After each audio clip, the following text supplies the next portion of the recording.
Yes, welcome class 12th. Class 12th, today I'm going to start with the next topic, that is differentiability. Students, till now we have done exercise 5.1, that is based on the continuity, and today I'm going to start with exercise 5.2. Okay, so this is the beginning of the differentiability. Students, as we know that this is a very important topic for your class plus 2. Okay, so see this, we have already done the differentiability in the class plus 1. ठीक है, सो उसी को ही हम continue करेंगे. ठीक है, आगे देखो.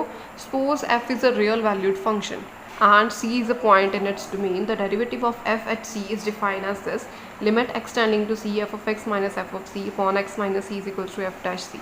बच्चे देखो ये क्या डेफिनेशन है कि अगर f कोई भी एक रियल वैल्यूड फंक्शन है. रियल वैल्यूड फंक्शन का मतलब है कि कोई ऐसा फंक्शन जो हमें जो आंसर में रिजल्ट में यानी कि उसकी रेंज जो है वो रियल आ रही है, रियल वैल्यूज़ आ रही है. ठीक है, अब फंक्शन का मतलब समझते हो ना कि like if I say that there are the different kind of many functions है. Like if I say that F of X is equals to 2x square plus 3x plus 2, है ना. तो this is a quadratic function या this is a polynomial function we can say. ठीक है, तो many kind of the functions are there. ठीक है, तो इसी टाइप के बहुत सारे डिफरेंट टाइप के फंक्शंस हमने पढ़े हैं, तो उनकी डोमेन और रेंज के बारे में भी हमने पढ़ा. ठीक है, तो f is a real valued function and c is any point in its domain. अगर कोई फंक्शन होगा तो आपको पता है कि उसकी रेंज भी होगी और डोमेन भी होगी.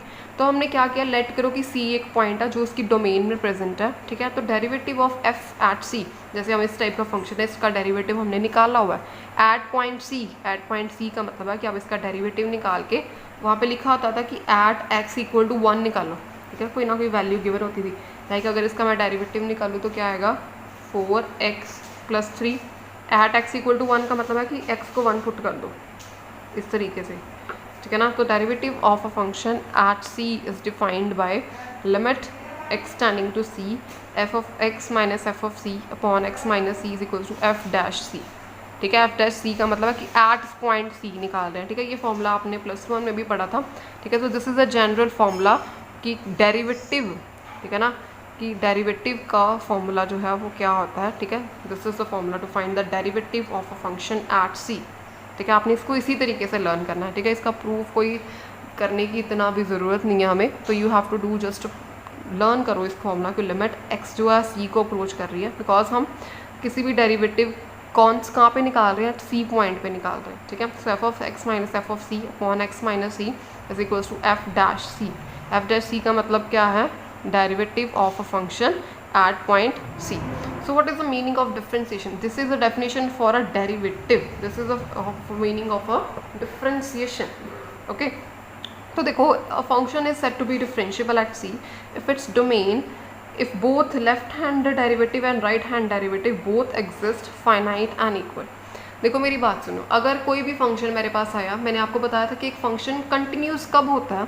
एक फंक्शन तभी कंटिन्यूस होता है जब हमने क्या पढ़ा था कि उसकी left hand limit which is equal to right hand limit की इक्वल होती है. ये हमने पढ़ी कंटिन्यूटी की डेफिनेशन. ठीक है, ये इक्वल होती है और उसकी वैल्यू फंक्शन मतलब वैल्यू ऑफ द फंक्शन की इक्वल आ जाती है. ठीक है, अगर ये तीनों वैल्यूज़ इक्वल आ जाए then in that case I can say that the function is a continuous function. ठीक है, तो इसी तरीके से डिफरेंशिएबल किस तरीके से निकालेंगे कि डिफरेंशिएबल कब होती है, if the left hand derivative according to the definition. ठीक है, अगर इसी तरीके से ये लेफ्ट हैंड लिमिट है, यहाँ पे हमने क्या निकालना है, लेफ्ट हैंड डेरिवेटिव और राइट हैंड डेरिवेटिव वो निकालने हैं. वो देखो लेफ्ट हैंड और राइट हैंड डेरिवेटिव इक्वल भी आने चाहिए. ठीक है, डिफ्रेंसिएशन के अकॉर्डिंग इक्वल आने चाहिए, फाइनाइट होने चाहिए, एग्जिस्ट करने चाहिए और फाइनाइट होने चाहिए.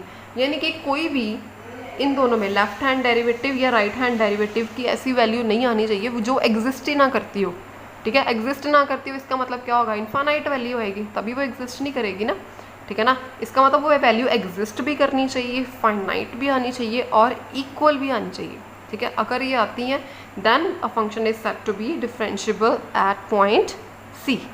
ठीक है, उस केस में हम कहेंगे कि द फंक्शन क्या है, डिफरेंशिएबल है पॉइंट c पे.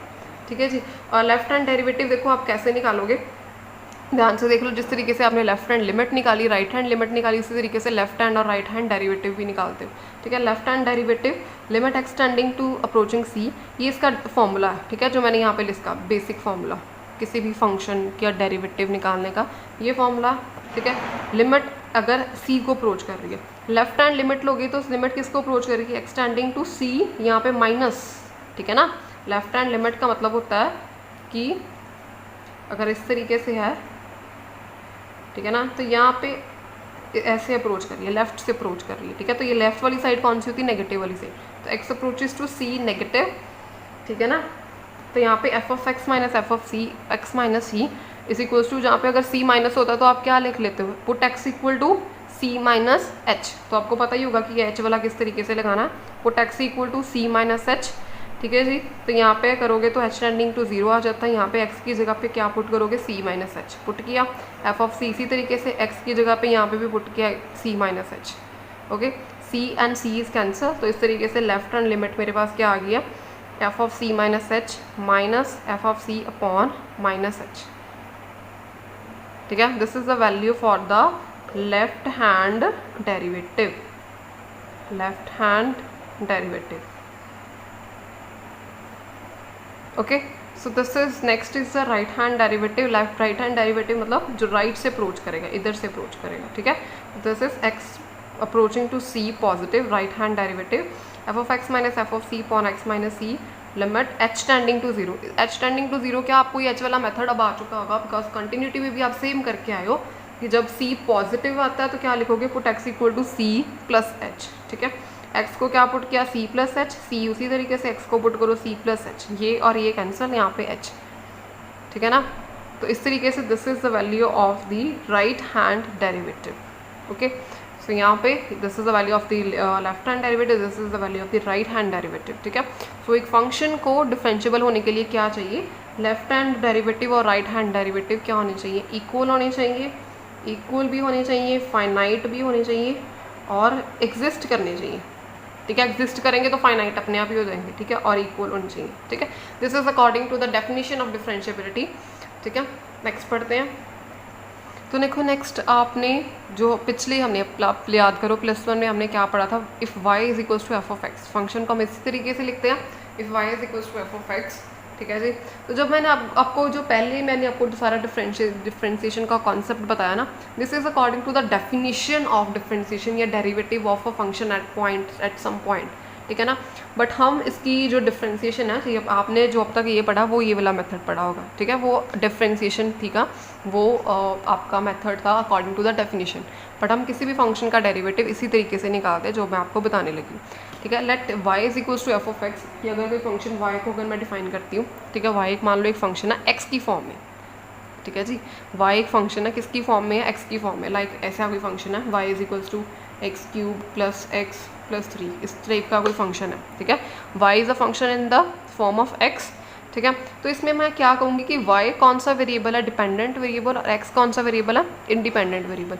इसको डिपेंडेंट और इंडिपेंडेंट का क्या मतलब है कि देखो यहाँ पे x है, अगर मैंने यहाँ पे x की वैल्यू पुट करनी होगी, ठीक है, तो यहाँ पे मैं x की वैल्यू को तो कुछ भी ले सकती हूँ, x इक्वल टू 1 2 3 अपनी मर्जी से पुट कर सकती हूँ, तो x क्या है, इंडिपेंडेंट है, ठीक है। बट y क्या है, y की वैल्यू डिपेंड करती है, जो x की वैल्यू यहाँ पे मैं पुट करूँगी कैलकुलेट करके जो वैल्यू आएगी ना, ठीक है, वो y की वैल्यू आएगी। इट मीन्स y की वैल्यू जो भी मेरे पास आएगी ना वो x की वैल्यू के ऊपर डिपेंड करती है, ठीक है।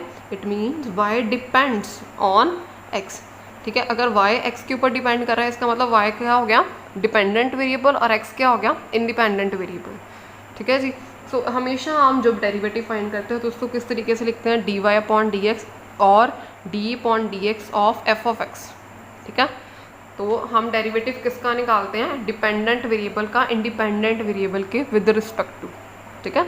इसको मैं बोलती हूँ डेरिवेटिव ऑफ y या derivative of a function with respect to independent variable या with respect to independent variable, okay, इस तरीके से। तो ये अब आपने ऑलरेडी ये सब कुछ पढ़ा हुआ है, dy अपॉन dx, इस तरीके से। यहाँ इसको ऐसे भी लिखते हो f डैश x, ठीक है, यहाँ आप इसको y डैश भी लिख लेते हो, ठीक है, फर्स्ट ऑर्डर डेरिवेटिव हो, इस तरीके से लिखते हैं। तो अलजेब्रा ऑफ डेरिवेटिव ये भी आपने पढ़ा हुआ है, u plus v, u minus v, u into v, ये सारे रूल्स आपको पढ़ाए हुए हैं अलजेब्रा ऑफ डेरिवेटिव में। लाइक कि अगर दो फंक्शंस जो हैं वो एडिशन में है या सब्ट्रैक्शन में, दोनों एडिशन और सब्ट्रैक्शन में, तो उसका डेरिवेटिव कैसे फाइंड करते हो, अलग अलग डेरिवेटिव करके। जैसे कि अगर मैं लिखूँ कि 3x प्लस 5x स्क्वायर, तो एडिशन में है, इसका डेरिवेटिव किस तरीके से होगा, इसको u ले लो, इसको v ले लो, ओके। सो इसका डेरिवेटिव होगा d you upon D x plus d we upon D x, मतलब इसका डेरिवेटिव अलग से, इसका डेरिवेटिव 3x का डेरिवेटिव क्या होता है 3, 5x स्क्वायर का क्या होता है 10x, अगर आपको याद हो तो। ठीक है जी। अब अगर आपको ये चीज़ें याद नहीं है तो आप अपनी +1 की बुक से एक बार दोबारा पढ़ सकते हैं, but I will not repeat कि इसको कैसे अप्लाई करोगे। एक बार आप +1 की बुक से इसको दोबारा फॉर्मूलाज को देख सकते हैं। Okay, u into v, product किस तरीके से लेते हो, सबसे पहले u को वैसे ही रहने दो, ठीक है। डिफ्रेंसिएशन किसकी होगी, d we upon D x, plus v को वैसे ही रहने दो, फिर u की डिफ्रेंसिएशन होगी। ठीक है, u से स्टार्ट करो, ये रहने दो ये वाला, आप कंफ्यूज हो जाओगे। u से स्टार्ट करो, u d we upon D x plus v d you upon D x, इस तरीके से। और अगर v upon u upon v आए, मतलब उसमें हो, डिवीजन में हो, ये एडिशन सब्ट्रैक्शन है, ये मल्टीप्लिकेशन है और ये डिवीजन है। ओके, इसमें कैसे करते हैं, जो डिनोमिनेटर होता है वी स्क्वायर, ठीक है, ये v डिनोमिनेटर में है ना, तो v का स्क्वायर, ठीक है, v जो नीचे डिनोमिनेटर लिया उसको पहले लिख देना आपने, ये याद रखना v। तो दूसरा वेरिएबल क्या है, d you upon D x minus यहाँ पे क्या आएगा u d we upon D x. ठीक है, याद ये रखना, यहाँ पे अगर आपने गड़बड़ कर दी ना, इसको इधर ले लिया, इसको इधर ले लिया, क्योंकि माइनस है, माइनस के साथ वो गड़बड़ हो जाती है साइन की। ठीक है ना, तो इसको आप इस तरीके से लोगे कि जो नीचे स्क्वायर लिया वो यहाँ पे v D you upon D x minus U D we upon D x, इस तरीके से। ओके, सो नेक्स्ट इज दी,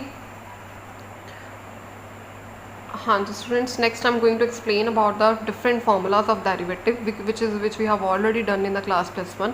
दोबारा रिवाइज करवा रही हूँ, नोट कॉपी में नोट डाउन कर लो, इसकी मैं पिक सेंड करके आपको भेज दूँगी। ठीक है, derivative of d by d x of x power n which is equal to n x n minus 1। Like if we have x का क्यूब है तो इसका डेरिवेटिव किस तरीके से लेते हो, जो पावर होती है वो आगे आ जाती है, 3x की पावर 1 कम हो जाती है, जैसे 3 है x की पावर 2। ठीक है ना, इस तरीके से अगर D by d x of x हो उसकी वैल्यू इज इक्वल्स टू 1, क्योंकि x की पावर क्या है 1, तो 1 पावर अगर आगे आएगी x की पावर 1 माइनस 1 हो जाएगी, तो x की पावर 0 है, यानी कि वो 1 ही रहेगा। ओके, अगर कोई भी कांस्टेंट आता है उसका डेरिवेटिव 0। कांस्टेंट का मतलब क्या है, D by d x of, अगर आपके पास ऐसे आता है 3, ठीक है ना, 3 का derivative which is equal to 0।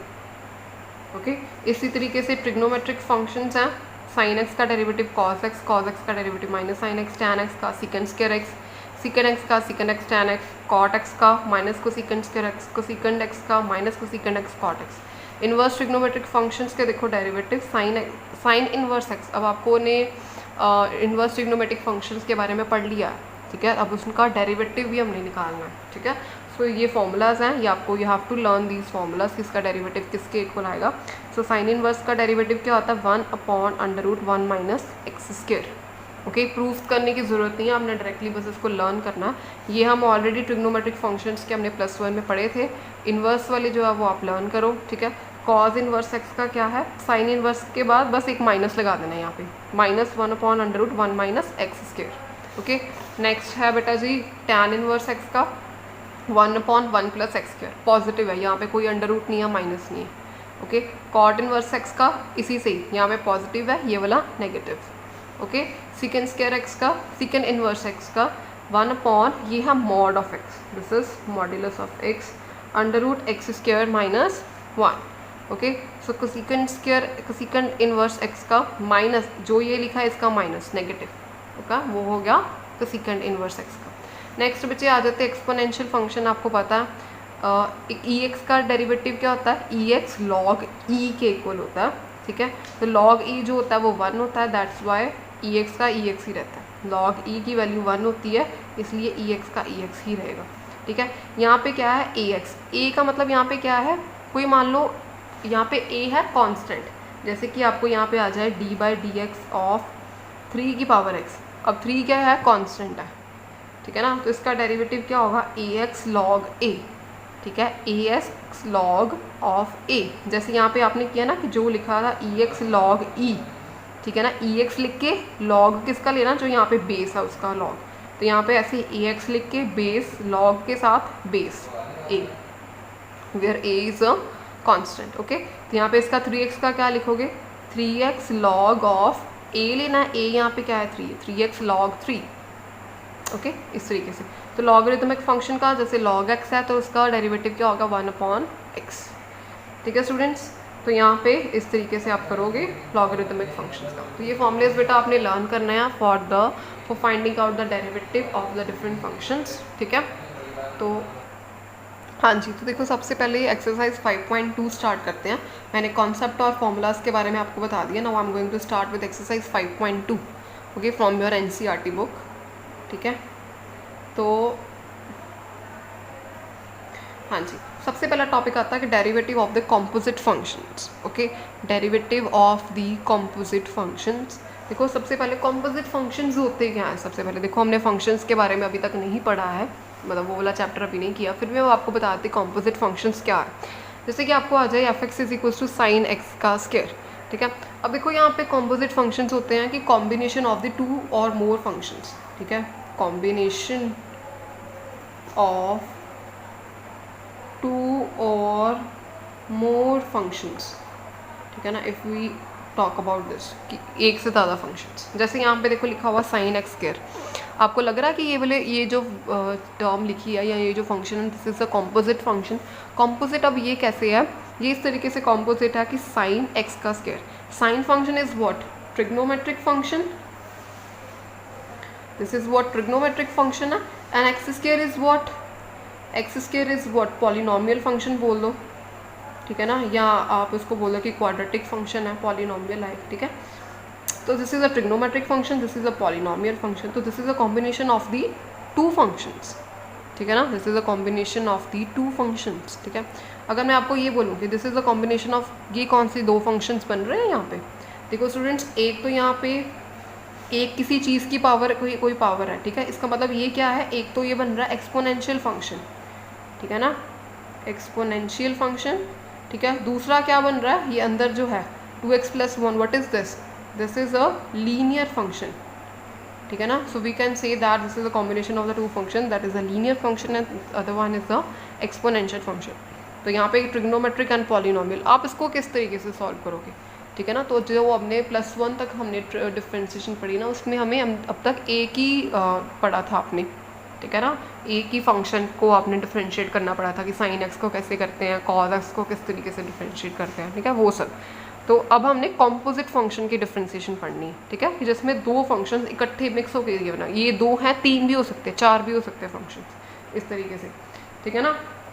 तो देखो उसको सॉल्व करने के लिए हमारे पास एक मेथड होता है, that is called chain rule. Chain rule किस तरीके से अप्लाई करते हैं, जैसे this is a function sine x square, अब आपने इसको सॉल्व करना है, ठीक है। तो आप क्या करोगे, देखो सबसे पहले आप जो है ना, जैसे दो फंक्शन नज़र आ रहे हैं, एक फंक्शन को जैसे मान लो यहाँ पे गिवन है y is equal to sine x square ले लो, ठीक है। आपने इसका डेरिवेटिव निकालना है, यानी कि आप dy/dx निकालना चाहते हो, ठीक है ना।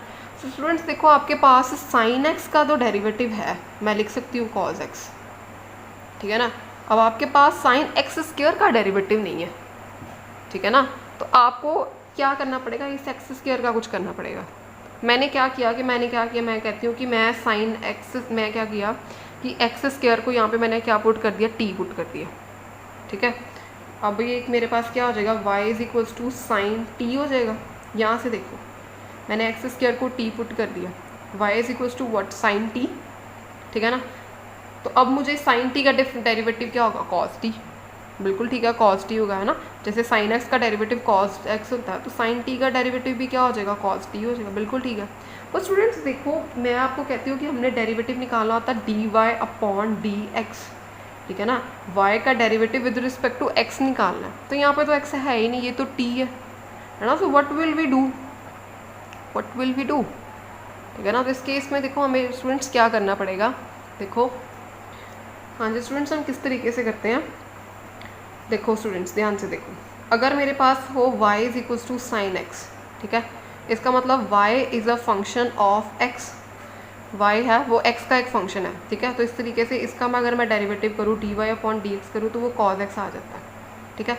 यहाँ पे अब मेरे पास after putting the value of t, मेरे पास y is equal to sine t बन गया। अब क्या है, y is a function of t, y t का फंक्शन है, ठीक है ना। तो अगर देखो मैं d y upon D x निकालूँ तो वो मेरे पास यहाँ से नहीं आएगा, पर अगर मैं d y upon d t निकाल दूँ तो वो मेरे पास यहाँ पे आ जाएगा, ठीक है ना, क्योंकि y is a function of t, तो d y upon with respect to t निकालूंगी तो वो आ जाएगा मेरे पास, ठीक है ना। तो यहाँ पे अभी देखो मेरे पास रिजल्ट मैंने d y upon D x ही लेके आना है। आप क्या करोगे, अब यहाँ पे एक स्टेप होता है वो याद रखना है आपने। आप क्या करोगे, d y upon d t upon D x. ये देखो स्टूडेंट्स मैंने क्या किया यहाँ पे, d y upon D x था ना, इसको आप सोचो कि डी टी के साथ मल्टीप्लाई और डी टी के साथ डिवाइड कर दिया, मतलब नीचे डी टी यहाँ पे भी डी टी, ठीक है। तो आप सोचो कि इसको कैंसिल करोगे तो आपके पास d y upon d t रह जाएगा, ठीक है ना। सिर्फ एक लिखने का तरीका ही है, ये कैंसिल आउट हो जाएगा और ये रह जाएगा, ठीक है। अब देखो ध्यान से इसको, देखो ध्यान से इसको, अब इसको सॉल्व करना है मुझे, इसको सॉल्व करना है, ठीक है। y is equals to sine t, ठीक है, यहाँ पे वैल्यूज पुट करनी है हमें d y upon D x निकालने के लिए। ये पता लग गया ना आपको, d y upon d t, ठीक है, d t upon D x, जो हमने वैल्यू जो वेरिएबल पुट किया होता है ना उसके साथ डेरिवेटिव ले लेते हैं इसका। अब ध्यान से देखो, d y upon D x, ठीक है, d y upon d t, ये y है, यहाँ से अगर मैंने d y upon d t निकालना हो तो क्या आएगा, साइन टी है, साइन टी का derivative what is cos t, ठीक है। तो ये आ गया d y upon d t की वैल्यू आ गई कॉस टी, बिल्कुल ठीक है, ठीक है। D t upon D x, D t upon D x का मतलब है कि टी को मैंने क्या पुट किया है, एक्स स्क्वायर, ठीक है ना। अगर मैंने इसका निकालना हो D t upon D x निकालना हो तो स्टूडेंट्स क्या आएगा, यानी कि एक्स स्क्वायर का डेरिवेटिव क्या आएगा with respect to x, t का derivative with respect to x, ठीक है ना, वो निकाल सकते हो ना, because t is a function of x. तो now d t upon D x is equals to x square का डेरिवेटिव व्हाट, 2x। तो यहाँ पे d t upon D x की जगह पे पुट कर दो 2x, ठीक है जी।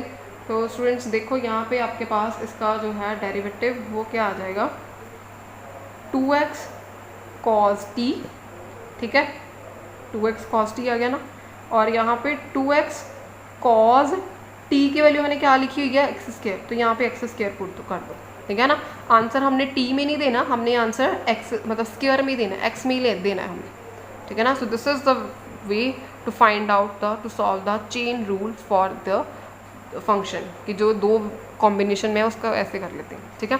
यानी कि सिंपली आप क्या करोगे, y के इक्वल लिख दो, कोई भी फंक्शन गिवन है, d y upon D x लिखो, हमें d y upon D x निकालना है, हमने इस फंक्शन को t के इक्वल पुट कर दिया, तो जिसके इक्वल पुट करते हैं d y upon d t upon D x, उसी के साथ मल्टीप्लाई और डिवाइड, फिर इन दोनों की अलग अलग से वैल्यू निकाल लेते हैं और इनको मल्टीप्लाई करके लिख लेते हैं और ये आंसर आ जाता है, ठीक है।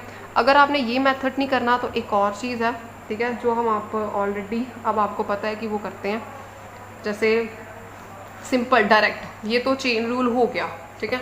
अगर वहाँ पे ना लिखा हो कि चेन रूल नहीं लगाना, आपको पता है कि सिंपली आप क्या करोगे कि ये दो फंक्शंस का कॉम्बिनेशन है, आप क्या करोगे d y upon D x, ठीक है, सिंपली साइन एक्स स्क्वायर है, साइन एक्स का डेरिवेटिव क्या होता है कॉज एक्स, तो साइन एक्स स्क्वायर है तो इसका क्या लिख दोगे cos x square into d by d x of, आपको पता है कि ये अगेन एक फंक्शन है ना, अगेन एक और चीज़ का फंक्शन है, एक और फंक्शन है, तो ये क्या है, इस फंक्शन का ये एक्स स्क्वायर सब फंक्शन है, एक और फंक्शन है बीच में, ठीक है ना। तो साइन एक्स का derivative cause x square D by d x of x square, ठीक है ना। तो कॉज एक्स स्क्वायर यहाँ पे आ गया, इसका डेरिवेटिव क्या आएगा 2x, तो आप क्या लिख दो 2x कॉज एक्स का स्क्वायर, ठीक है। ये शॉर्ट मेथड है, जब आपको ये सारा चीज़ कंसेप्ट समझ लग जाए तो आप ये ऑल्टरनेटिव वाला या शॉर्ट मेथड ये आप अप्लाई कर सकते हैं, समझ गए हो। So in this way we are going to do all the example and all the exercise work of exercise 5.1, okay, thank you so much.